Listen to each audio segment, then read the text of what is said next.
Once upon a time, in a kingdom by the sea, there lived a king who dreamed of having a son. For years and years he had none, but one day his wish came true. A queen gave birth to a baby boy. "We'll call him Princey," said the king, holding him in his arms. "After me," added the prince. From that day on, the king was the happiest dad on earth. He bought his son everything he wanted, and Princey got rich.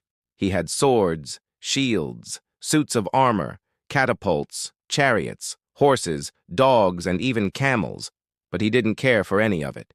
He dreamed of having a daughter. "I want a little princess with flaxen hair," he told his parents. "One day my wish will come true," said the queen, "but until then, why don't you find a fun activity to do?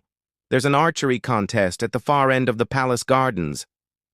So Princey put on his best hunting clothes and ran off to watch. The first archer shot an arrow and hit the mark.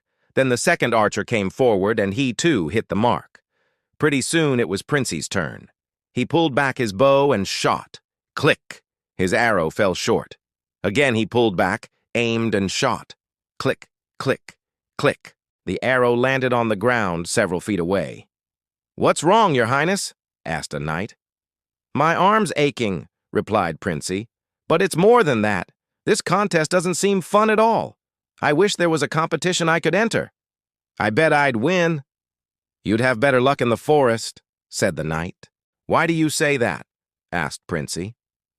"Because in the forest there's a troll king who thinks he's the strongest in the land. Go challenge him, and he'll give you whatever prize you wish." "That's perfect," said Princey. "I'll win his crown. I'm sure I'd beat him." The knight laughed and said, "You're welcome to try, but don't complain when you lose. The Troll King is truly strong." Soon enough, Princey came to the forest and knocked on the Troll King's door. "I've heard you're the strongest person in the land," said Princey. "So I've come to challenge you." "Oh, really?" boomed the Troll King. "Well, I don't want to disappoint you, so let the contest begin."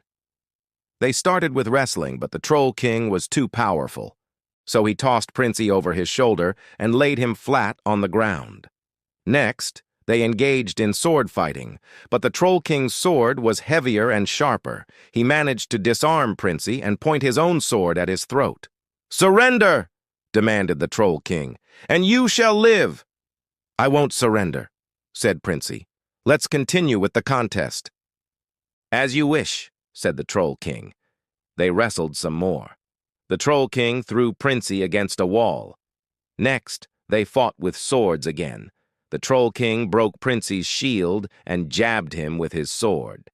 "Surrender," he commanded, "or I'll end your life." But Princey continued to fight.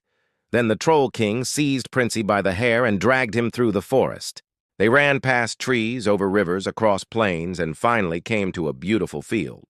"Stop," said the Troll King. "Here we finish our contest." Then he grabbed Princey by the ear and pulled him toward a nearby well. "This is it," he roared. "Jump into the well, and whichever one of us comes up first is the winner." "Don't dream of winning, young prince," said the Troll King as he pushed him. Down, down, down went Princey into the dark, dank place. Finally, he landed in a pile of hay. To his surprise, the hay was soft and smelled delicious. Suddenly, a woman's voice said, "Welcome, Princey. I've been expecting you." Startled, Princey quickly scanned the room and saw a beautiful woman sitting on a nearby stool. "Who are you?" he asked. "I'm the Troll King's daughter," she replied. "And I must warn you, he isn't as nice as he seems." "I know that now," said Princey. "He pushed me into your well because he wanted me to lose the contest." "That's right," she said, "and he's been waiting for someone like you. He wants to marry me, but he would never ask because I'm just a lowly troll. So instead he challenges every brave young man who enters the forest. If anyone beats him, he promises him my hand in marriage." "You won't have to worry much longer," said Princey. "I'm sure my dad will come rescue me. But if he doesn't, will you marry the Troll King?" "Don't be silly," she said. "No one can rescue you. And besides, I don't want to marry the Troll King. You can have my hand if you can get me out of here." "Really?" asked Princey. "You'd marry me?" "Of course," she said. "But you must hurry. My dad's coming back." The two young lovers ran from the cave as fast as they could. The Troll King was indeed returning, and they could hear him stomping toward the well. They kept running until they came to a bridge over a deep, swift-flowing river. "Now how are we going to get across?" asked Princey. "I don't know," replied the princess. Just then, a duck swam up to the bank and quacked loudly.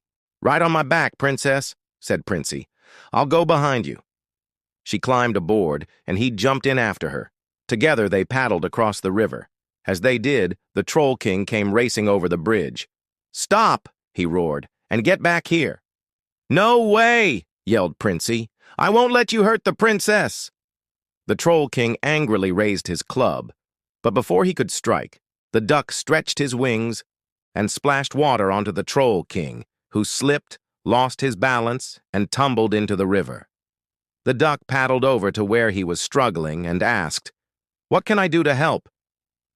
"Take me off your back, please," said the Troll King, "and save yourself." The duck dropped him in the shallows and quacked, "You were trying to capture the princess, but I rescued her.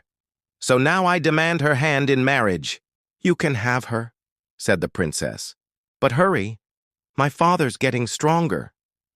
The duck carried her across the river, and they were soon safe on the other side. The Troll King emerged from the river and saw them. "So you saved the princess," he said. "But now I want to make a deal with you.